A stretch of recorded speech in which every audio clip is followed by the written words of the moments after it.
9019. Now back to the afternoon news with Tom Young.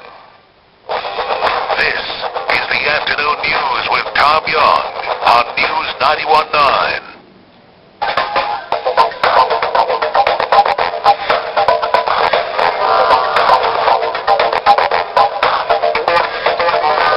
You know something, when you hear about and you read about and you see and you listen to something that began as something being very sad, and it turns out to be something that is very glad, you have to tell that story.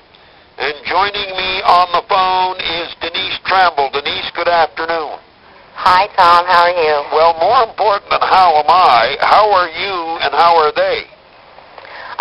Well, I'm doing great. A little less sleep than usual, but the puppies are doing wonderful. And these are puppies that not everybody, but somebody thought they were all dead. Yes, exactly. What happened was the RCMP picked up a box of what they thought were dead puppies. Well, they just looked in the box and here were these dead puppies, right? Exactly. And it was sitting by the side of the road? It was sitting on the highway, actually, in Upper New Brunswick. A very busy highway. And they managed to pick up this box. They called animal control and reported a box of dead puppies. Dead puppies. Yeah, that's right.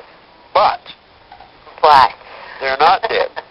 What happened was they heard a squeak, a little noise come out of the box, and they were like, what is that? So they opened up the box, and sure enough, one of the little puppies was moving a little bit. So what they did is they started rubbing their bellies and started, warming them. They had been there for approximately 36 hours. How would they know that? I think the veterinarian, they run tests or whatever it is they do. So it's been 36 hours since they had something to eat, quite likely. So they had no food, no anything, right, for 36 hours. They were completely dehydrated and very near death. And what kind of puppies are they? They are a husky mix, and they have blue eyes, and their eyes have opened. What do you think the husky is mixed with? We think that it's a Rottweiler mix. So it's going to be a dog that is a substantial size. Oh yes, they're going to be big. They're going to be a beautiful, gorgeous, big, wonderful, special dog. Now, speaking of beautiful and gorgeous, you and your husband Steve, what have you been, surrogate parents here? Yes. So what happened was I am a volunteer over at the SPCA. Yep. Well, and let me ask you, in volunteering for the SPCA, you probably never thought in your wildest dream that meant raising or nursemating or wet nursing or whatever 7 puppies. No, yeah, and that's right. They're only 2 weeks old, by the way, and there's 7 of them. And they're 2 weeks old. How big is one of them now? They fit in the palm of my hand, a little bit bigger than the palm of my hand. So they're very tiny. So these are puppies that at this point in their life would be nursing. They are nursing. They're on bottles. And my husband and I prepare a special formula for them. It's a little concoction of baby formula with some evaporated milk and some corn syrup. Okay. And how often do you feed them? Well, I think I lost you for a second. Sorry. Yeah. How often do you feed them? We feed them around every 4 hours. So you're sitting. Depends. So let me you're sitting there and you're feeding one, and your husband is sitting there and he's feeding one, and then you put them down. Okay. So does the feeding take the better part of an hour? Yeah, approximately about an hour. But we actually, because we have such wonderful friends of ours, Ron, and Ron Slomite and Denise Chandler. Yeah. Our neighbors, Melissa Hawks and Nicole Robichaud across the street, and other friends, they all come over and help with shifts. So everybody participates, and we have a little lineup along the couch, and we sit them all on our laps and feed. I've gotten to the point where I can feed, I'm double-fisted, so I can feed two at a time on my lap and one between my toes. Oh, really? So you can actually feed 3 of them at one time? I can. That's usually the 4 a.m. feeding, where Now, everybody else is sleeping and I'm up. I was going to say, when do you sleep?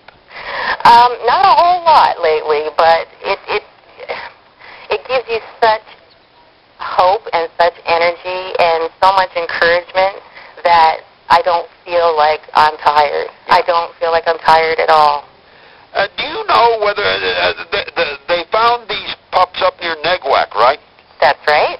Do you know whether the police are actively scouring the neighborhood to find out who these pups might have belonged to? I really don't know the information on that. The RCMP would know that, and probably Crime Stoppers, I would think. Yeah. I would think that they are actively looking, and because of the social media, Yeah. and I was able to do a posting, and it's gone everywhere. People are posting this everywhere in hopes that someone who might know someone Yeah. would know of a mother who is missing her babies right now, and that just had a litter of 2-week-old pups, right? Wouldn't you just like to find the person who's responsible and just give them a huge kick in the ass? You got that right. I'm so glad you said that. Well, I mean, because I'm a dog lover, and I've always had a dog, and I don't hide that. And when I see people that do this, it just makes me so angry. It makes you sick to your stomach, and you wonder what has gone through their head. Mm. What is going through their head when they put these puppies in a how, box? how do you do it? I know. How can you possibly, and on a highway, and you leave them there to die? Yeah. You know, bring them to the SPCA. That's what they're there for. You Yeah. know, put them on someone's doorstep. I don't care. Don't leave them out there to die. I mean, there's no shame in going to the SPCA and saying, I have these dogs and I simply can't care for them, and I don't have the ways and means to care for them. Can you please look after them? There's no shame in that. No, none whatsoever. You know, that's what they're there for, you know? So the vet tells you what? How long have you got this family? Well, the new addition to our family, now keep in mind I have a dog myself who has been very protective over these puppies. She's watching over them. Really? And Jasmine, yes, and she's a female. Yeah. And I have 4 cats. You have what? I have 4 cats, all adopted from the SPCA. So you've got like an SPCA in your own house? I do. So, and it's funny because all the cats are actually being very protective of the puppies as well. Are they really? They are. They're all watching over them. You know, when I go in to feed or late at night, you know, they come up and they watch and they just sit there and stare, and they go in my husband made what's called a whelping box for the spare room for the pups. And, you know, they'll go into the box and they'll sit there and they'll look at them and just watch over them. So, you know, they've got a whole family and friends and neighbors, and everyone is just being so wonderful taking care of this family. And I saw the one, the picture of the one dog being held in somebody's hand. That's my friend Ron, and he's the one who helped me go pick them up. But it really gives you sort of an indication as to how small they are. How small they really are. Yeah. So now, how long are you apt to have them? I'll probably have them for, it depends, you know, on their growth. 3 months? Probably 6 to 8 weeks, I would say. Yeah. And then they become adoptable? Then they become adoptable. And what you need to do for that is either go down to the SPCA, or you can actually go on to the SPCA website and fill out an online application. And the fact is, I don't think that they're going to have difficulty in moving these dogs into loving homes. I think they're all going to be, I think they're already adopted. And the tough part's going to be when you have to say goodbye. I know. There isn't a day that goes by where it doesn't break my heart and I don't cry. When I grab those puppies, see, I'm starting to cry now. Well, because you know that you've saved their life. It's not just that. It's just, it breaks my heart that someone would do something so horrible. Yeah. Well, that's what I said at the beginning. This starts out as being a really sad story and ends up being a really glad story. A very, very happy story. Yes. And you'll be happy to know that today they started playing with each other. They're starting to bat each other around a little bit. Yeah. They're even growling a little bit. They're making noises. And So how old would they actually be today? today they're about 16 days old. Okay. And they're awful lucky that somebody found them, and that well, it'd be interesting to know which one squeaked. What a great name for him, Squeaker. Well, actually, we named them the Seven Dwarfs for now. Okay. And we've given them all the names of the Seven Dwarfs according to their markings. And one of them is even called Dopey. One is called Dopey, one is called Sneezy, Sleepy. We have Happy, Bashful, Grumpy, and Dog. Well, listen, it's a great story, and thanks for talking with us. And on behalf of the dogs, thank you. Thank you so much. That's Denise Tremble, who is a volunteer with the SPCA in Moncton. Now, Todd, you just told me kind of an interesting thing. I know you've got two dogs. I do, yeah. And one of them was, we lived in St. Stephen at the time, and somebody who I worked with, a co-worker, was a similar person, a volunteer at the SPCA and fostered dogs. Yeah. Exact same thing, 7 pups left in a box. And she was keeping them, and Chloe, who's the dog that we now have, who's now 8, who's as big as me.